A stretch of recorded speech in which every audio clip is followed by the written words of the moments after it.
বন্ধুরা, আমি আজকে আপনাদেরকে দেখাবো ডেল কোম্পানির যে 5593 সিরিজের ল্যাপটপগুলো আছে, সেটা হতে পারে কোরাই 7, কোরাই 5 অথবা কোরাই 3।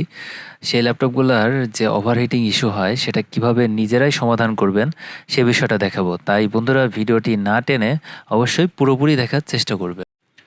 বন্ধুরা, এই জন্য আমাদের প্রথমে একটি ভালো মানের স্ক্রু খোলার যে টেস্টার আছে সেটা দিয়ে ল্যাপটপের পেছন সাইডের যে স্ক্রুগুলো আছে সেগুলা খুলে নিতে হবে এবং অত্যন্ত সাবধানে খুলবেন যেন স্ক্রুর কোনো ক্ষতি না হয়। ল্যাপটপটি এভাবে আলতো করে খুলে নিচ্ছি। বন্ধুরা, প্রথমে বলে নেই, আমি যে ল্যাপটপটি দেখাচ্ছি সেটা হচ্ছে ডেল 5593 সিরিজের কোরাই 7-এর একটি ল্যাপটপ এবং এটাতে এনভিডিয়া MX230 একটি গ্রাফিক্স কার্ড আছে। তো দেখেন বন্ধুরা, আমি এভাবে ল্যাপটপের উপরের কভারটি খুলে নিলাম এবং আপনারা দেখতে পাচ্ছেন যে ল্যাপটপের ভেতরের যেই কম্পোনেন্টগুলো আছে সেগুলো এখানে দেখা যাচ্ছে।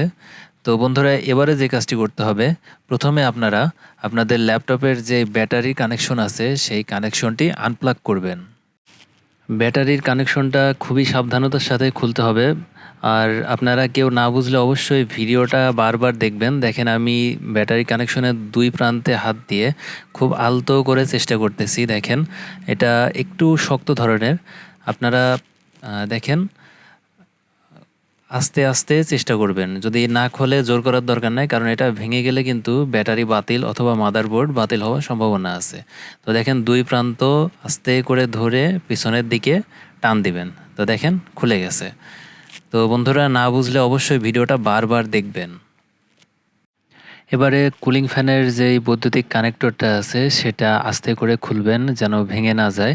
এরপরে কুলিং ফ্যানের যেই স্ক্রুগুলো আছে, দেখেন আমি অনেক আলতো করে খুলে ফেললাম। এবারে কুলিং ফ্যানের যে স্ক্রুগুলো আছে সেগুলো খুব সুন্দরভাবে খুলতে হবে এবং আস্তে আস্তে।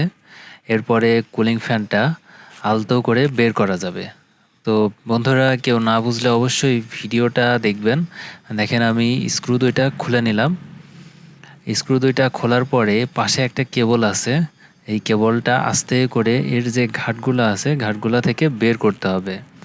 দেখেন, কেবলটা আলাদা হওয়ার পরে ফ্যানটা অটোমেটিক বের হয়ে গেল। এটা হচ্ছে আমাদের কুলিং ফ্যান এই ল্যাপটপের। এবারে যে কাজটি করতে হবে, আমরা এবারে হিটসিঙ্কটা খুলব। তো হিটসিঙ্ক খোলার জন্য আমাদের যে কাজটি করতে হবে, আমাদের প্রসেসরের হিটসিঙ্কের উপরে কয়েকটা স্ক্রু আছে। স্ক্রুগুলা একদম একটা একটা করে সবগুলো স্ক্রু খুলে নিতে হবে। ওগুলা খোলা হয়ে গেলে তারপরে দেখেন, আমরা হিটসিঙ্কটা যদি তুলি, তো দেখেন প্রসেসর এবং গ্রাফিক্স কার্ডের উপরে যে হিটসিঙ্কটা আছে সেটা উঠে আসলো এবং আমরা দেখতে পাচ্ছি আমাদের যে কুলিং পেস্ট আছে সেটা শুকায় গেছে। অর্থাৎ আগে যেরকম ছিল সেরকমটা নাই, শুকায় গেছে। এজন্য আমাদের কম্পিউটারটা ওভারহিট হচ্ছিল এবং আমাদের ফ্যানের সাউন্ড করতেছিল এবং আমাদের অনেকের অনেক সমস্যা হয় ওভারহিটিংয়ের জন্য। কুলিং পেস্ট পরিষ্কার করার ক্ষেত্রে আমরা অবশ্যই কোনো ধাতব বস্তু হিটসিঙ্কের সাথে লাগাবো না। আমরা কুলিং পেস্ট পরিষ্কার করার জন্য আমাদের যেই কান পরিষ্কার করা কটন বার আছে, অর্থাৎ যে কটন বারটা একটু মোটা, চিকনটা নিলে একটু কাজ দেরিতে হবে, বাট মোটাটা নিলে খুব দ্রুত করা যাবে।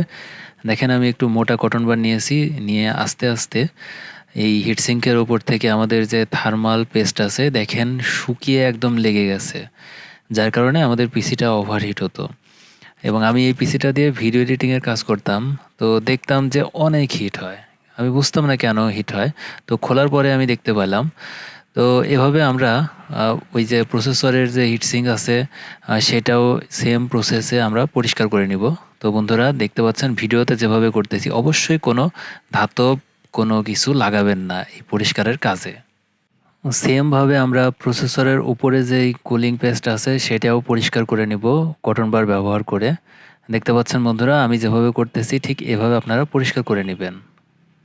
বন্ধুরা, দেখতে পাচ্ছেন আমি হিট সিঙ্কটা একদম ক্লিন করে নিয়েছি কটন বার দিয়ে এবং সেমভাবে আমি আমাদের যেই প্রসেসর দুইটা আছে, গ্রাফিক্স কার্ড এবং আমাদের যেই ইন্টেলের প্রসেসর আছে দুইটাই আমি ক্লিন করে নিয়েছি একদম পরিষ্কার। দেখেন, এবারে আমরা বাজার থেকে একটি থার্মাল পেস্ট কিনে এনেছি এবং থার্মাল পেস্টের দেখেন উপরে একটি মুখ থাকে, সেটা আমি খুলে নিচ্ছি। খুলে প্রসেসরের উপরে একদম পরিমাণ মতো দেখেন, ইন্টেলের যে প্রসেসর আছে, ইন্টেলের প্রসেসর সেকশনে যদি আপনার কুলিং পেস্ট বেশি হয় তো সেক্ষেত্রে কোনো ক্ষতি হওয়ার সম্ভাবনা নেই। তবে আমাদের যে গ্রাফিক্স কার্ড দেখতে পাচ্ছেন, এইটার উপরে যদি হিটসিঙ্কটা একটু বেশি পড়ে তাহলে ঝামেলা হওয়ার সম্ভাবনা আছে, তাই অবশ্যই একটু পরিমাণ মতো কম দিবেন গ্রাফিক্স কার্ডের উপরে। তো ইন্টেলের প্রসেসরের উপরে দেখেন আমি আমার ইচ্ছামতো থার্মাল পেস্ট দিয়ে নিচ্ছি। ভিডিওতে আমি যেভাবে দিচ্ছি ঠিক এভাবেই দেওয়ার চেষ্টা করবেন। আর এই থার্মাল পেস্টটা যেন কম্পিউটারের ভেতরে কোথাও না পড়ে মাদারবোর্ডে, তাহলে ঝামেলা আছে।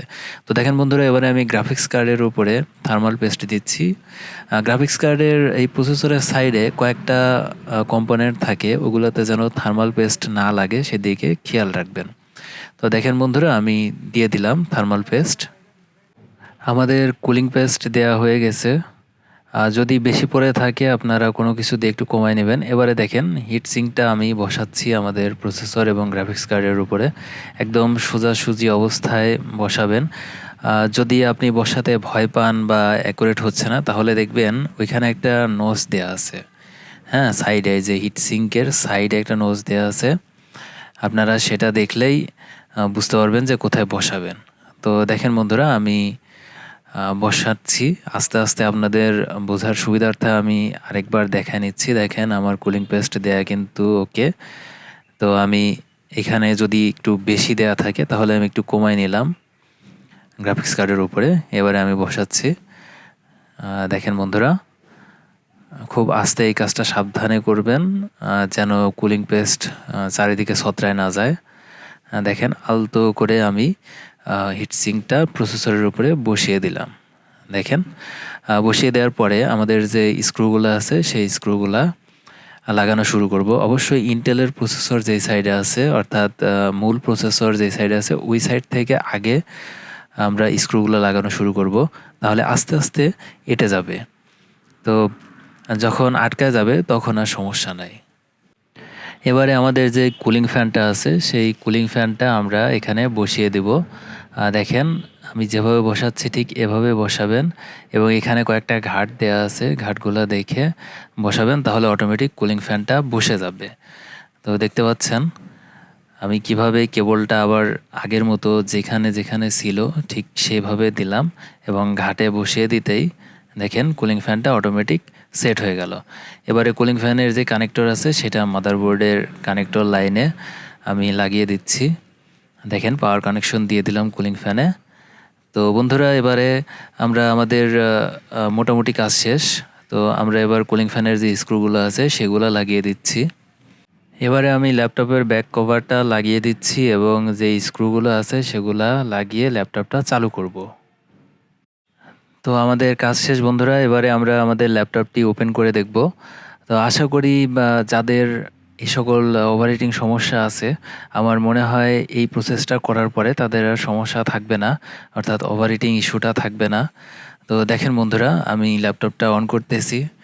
আর অবশ্যই ভয় পাওয়ার কিছু নাই, কিন্তু কোনো কাজ খুব তাড়াহুড়ো করবেন না। আর যারা কম বোঝেন তাদের জন্য আমার এই চ্যানেলটা, আমি এই সকল ভিডিও দিতে ভালোবাসি এবং আমি থিসিস করতে ভালোবাসি। তো যারা যা বুঝবেন না, আমার ফেসবুক আইডি আছে ডিসক্রিপশন লিঙ্কে, আমাকে বলবেন, আমি ওই টাইপের ভিডিও বানিয়ে দেবো। সবাই ভালো থাকবেন, সুস্থ থাকবেন। আবার দেখা হবে নতুন কোনো ভিডিও নিয়ে।